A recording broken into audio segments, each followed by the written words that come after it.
अम, क्या हो अगर कोई आपसे कहे कि स्टेट सिविल सर्विस में टॉप करने का पहला कदम है उन बड़े बड़े कोचिंग संस्थानों के चमकदार विज्ञापनों पर भरोसा करना बंद करना। हाँ, मतलब सुनने में थोड़ा अजीब लगता है, लेकिन आज के समय में यही सच है। बिल्कुल।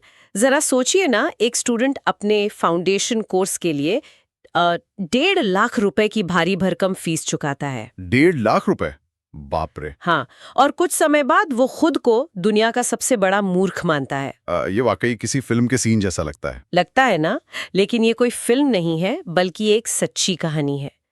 तो आज के इस गहन विश्लेषण में हम दोस्तों एक ऐसी ही यात्रा पर बात करने वाले हैं जिसने पारंपरिक रटाई और इस पूरे कोचिंग सिस्टम की व्यवस्था को हिलाकर रख दिया। एकदम सही कहा। हम बात कर रहे हैं 2024 की RAS परीक्षा में पहली रैंक यानी रैंक 1 हासिल करने वाले दिनेश बिश्नोई की। और देखिए, इस कहानी का सबसे दिलचस्प पहलू ये है कि ये सिर्फ एक परीक्षा पास करने की गाइड बुक नहीं है। हाँ, तो आज का हमारा मिशन यही है कि हम दिनेश की उस खास पिक एंड चूज रणनीति को डिकोड करें। हाँ, और उनके प्लान बी वाले माइंडसेट को भी समझना बहुत जरूरी है। एग्जैक्टली और ये भी देखेंगे कि कैसे उन्होंने AI और चैट GPT का इस्तेमाल एक ऐसे हथियार के रूप में किया जिसने उन्हें सीधा स्टेट टॉपर बना दिया। वो हिस्सा तो मेरा भी फेवरेट है ना? तो शुरुआत उसी 1.5 लाख रुपए वाले किस्से से करते हैं।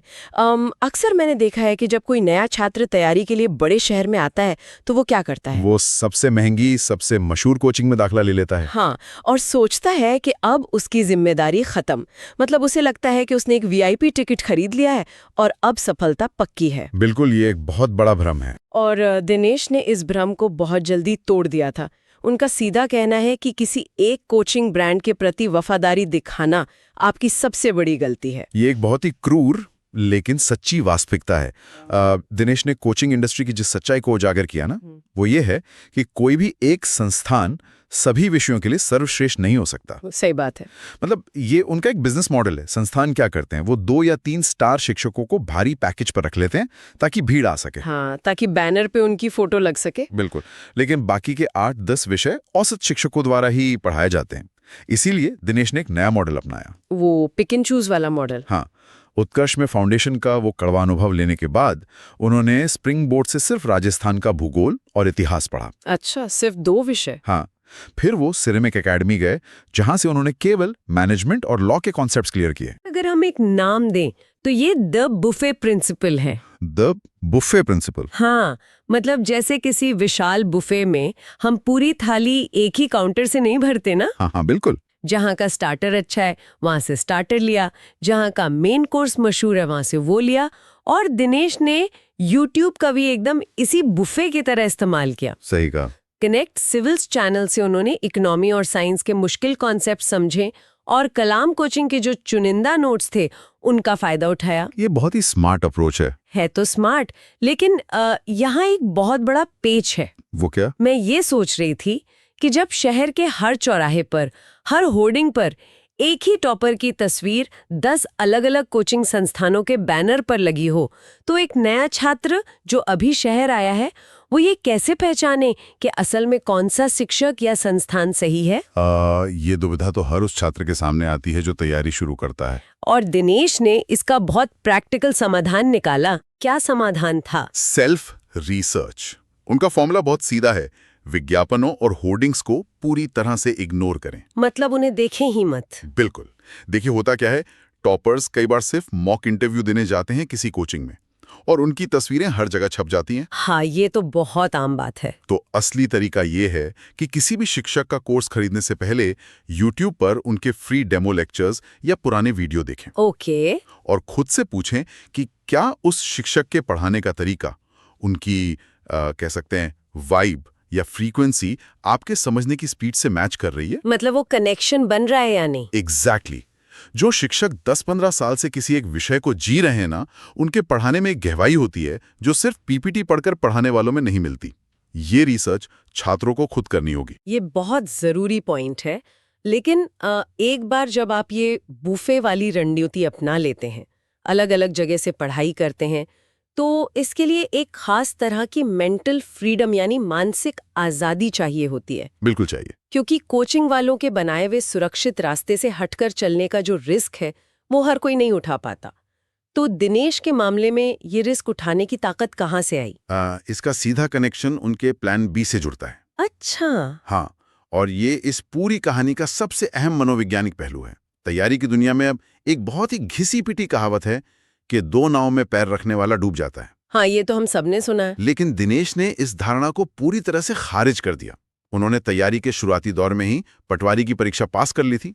अरे वाह, शुरुआत में? हाँ, फिर जब उन्हें लगा कि पटवारी की नौकरी में फील्ड वर्क बहुत है और पढ़ाई का समय नहीं मिल पा रहा, तो उन्होंने वीडीओ यानी ग्राम विकास अधिकारी की परीक्षा दी और उसे ज्वाइन किया। तो मतलब नौकरी छोड़ी नहीं, बस बदली? बिल्कुल। उनके लिए प्लान बी लक्ष्य से भटकना नहीं था, बल्कि वो एक सर्वाइवल स्ट्रैटेजी थी। यहीं पर मुझे वो हमारी पारंपरिक सोच याद आती है, जहां माता पिता चाहते हैं कि बच्चा 24 घंटे सिर्फ और सिर्फ कमरे में बंद होकर पढ़े। वो प्रेशर कुकर वाला माहौल।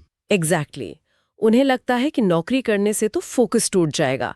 लेकिन क्या असलियत इसके बिल्कुल उलट है? एकदम उलट है। मतलब क्या एक पक्की नौकरी इंसान के दिमाग से उस असफलता के डर को खत्म कर देती है जो परीक्षा हॉल में सबसे ज्यादा नुकसान पहुंचाता है? 100%।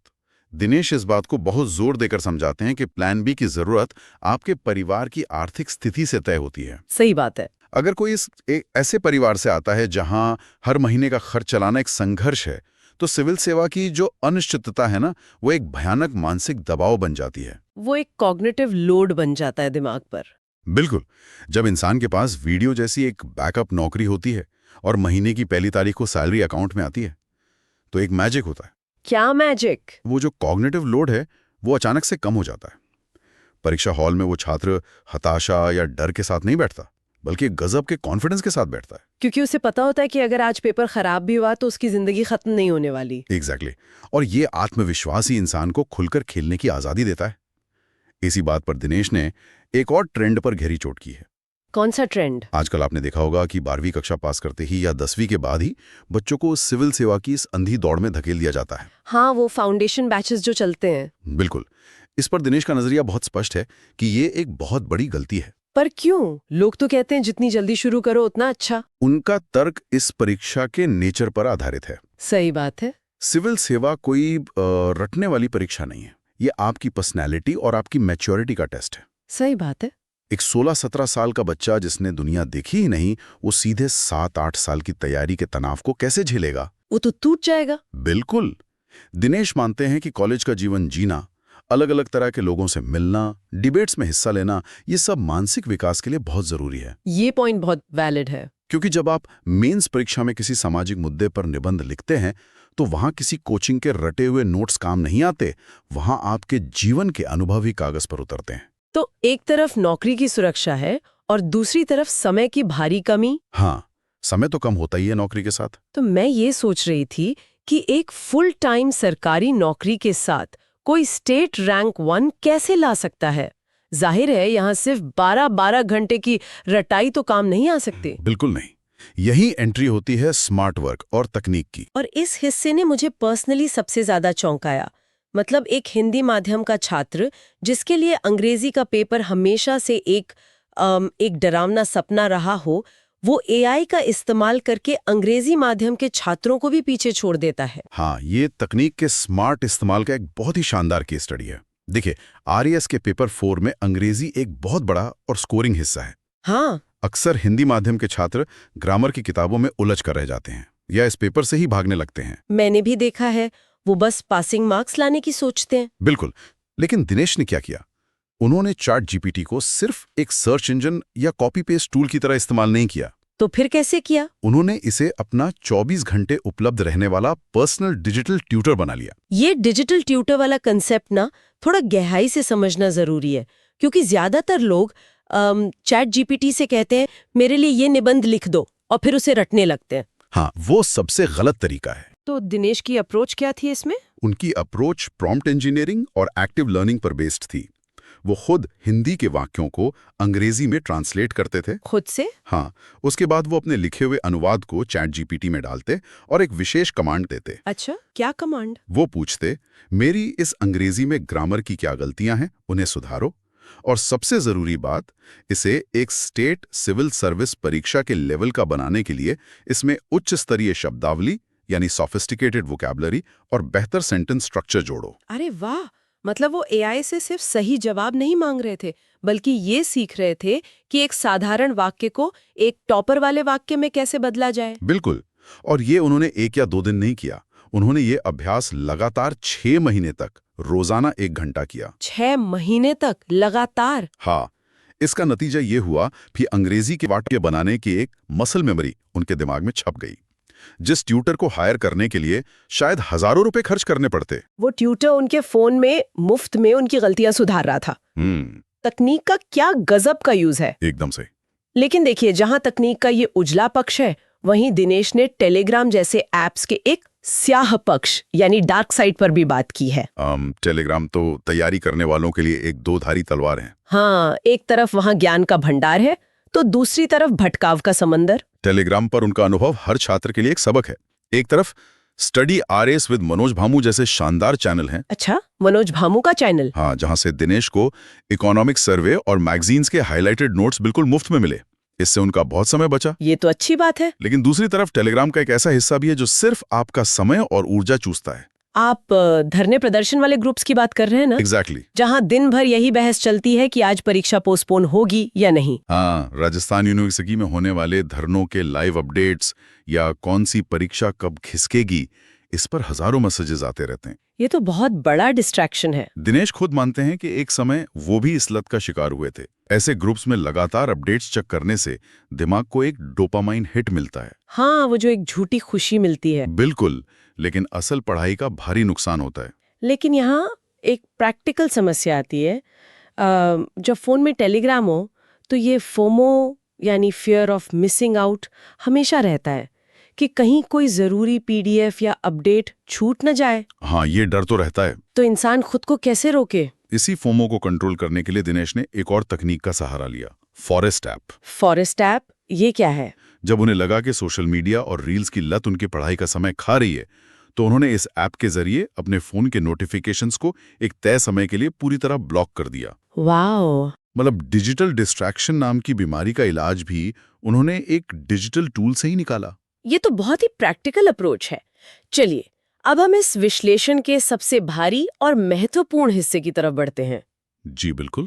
ये सारा माइंडसेट, ये बफे प्रिंसिपल, ये एआई, इन सबको दिनेश ने आरएएस के उस विशालकाय सिलेबस पर प्रैक्टिकली कैसे लागू किया? मतलब चारों जीएस पेपर्स को उन्होंने किस तरह डिकोड किया? उनका पूरा सिलेबस डिकोडिंग एक ही सिद्धांत पर टिका था, ऑथेंटिक सोर्सेज यानी प्रामाणिक स्रोत और सेल्फ स्टडी। ऑथेंटिक सोर्सेज से उनका क्या मतलब था? उन्होंने बाजारू गाइड्स के बजाय एनसीईआरटी और आरबीएससी की कक्षा 6 से 12 तक की किताबों को अपनी नींव बनाया। अच्छा, बेसिक्स वहीं से किए। हाँ, इसके अलावा इकोनॉमिक सर्वे यानी आर्थिक समीक्षा और राजस्थान सरकार की जो सूजस पत्रिका आती है, सूजस मैगजीन, हाँ, उन्होंने उसे सिर्फ पढ़ा नहीं, बल्कि ये सीखा कि मेंस के उत्तरों में इनका सरकारी डेटा कैसे इस्तेमाल करना है। ये बहुत स्मार्ट है। चलिए, पेपर वाइज उनके इस बुफे को देखते हैं। पेपर 1 के लिए उनकी क्या रणनीति रही? देखिए, पेपर 1 में इतिहास जैसे विशाल विषय के लिए उन्होंने रजनीश राज सर की क्लासेस और एनसीईआरटी पर भरोसा किया। ठीक है, और इकोनॉमी के लिए? इकोनॉमी के लिए उन्होंने मृणाल सर के लेक्चर्स से बुनियादी कॉन्सेप्ट समझे, फिर उन्हें कलाम कोचिंग के क्रिस्प नोट्स और कनेक्ट सिविल्स के यूट्यूब वीडियो के साथ जोड़कर अपनी खुद की समझ विकसित की। मतलब सिर्फ एक सोर्स पर डिपेंड नहीं रहे? बिल्कुल नहीं। और मैनेजमेंट के लिए उन्होंने सुरेंद्र खांडल सर का कंटेंट फॉलो किया। उन्होंने सिर्फ सोर्सेज जमा नहीं किए, बल्कि ये देखा कि कौन सा सोर्स किस विषय की मांग को पूरा करता है। कॉन्सेप्ट्स और फैक्ट्स का बैलेंस। बिल्कुल। और पेपर 2 जिसमें साइंस और एथिक्स जैसे विषय आते हैं, वहां उनका क्या नजरिया रहा? एथिक्स तो वैसे भी बहुत अमूर्त या एब्स्ट्रैक्ट विषय माना जाता है। साइंस एंड टेक के लिए उन्होंने कलाम के नोट्स और विजन 365 मैगजीन का सहारा लिया। विजन 365 करंट अफेयर्स के लिए अच्छी है। हाँ, बहुत अच्छी है। लेकिन एथिक्स में उनका नजरिया बहुत अलग था। उन्होंने विद्या एडटेक के दीपक कुमार सिंह सर से एथिक्स पढ़ा। इसमें क्या खास था? यहाँ एक बहुत गहरी बात समझने वाली है। दीपक सर ने उन्हें सिर्फ सिलेबस के पॉइंट नहीं रटाए। जब आप हॉब्स, लॉक या रूसो जैसे विचारकों को गहराई से समझते हैं ना, हाँ, तो ये सिर्फ पेपर 2 तक सीमित नहीं रहता, ये आपके सोचने का ढांचा यानी फ्रेमवर्क बदल देता है। अच्छा, तो इसका फायदा कहीं और भी हुआ? बिल्कुल, इससे निबंध लेखन में एक ऐसी वैचारिक गहराई आती है जो आम किताबों में रटकर नहीं आ सकती। ये बहुत शानदार पॉइंट है। जब कॉन्सेप्ट्स आपस में जुड़ते हैं तो आंसर्स की क्वालिटी एकदम अलग लेवल पर चली जाती है। सही कहा।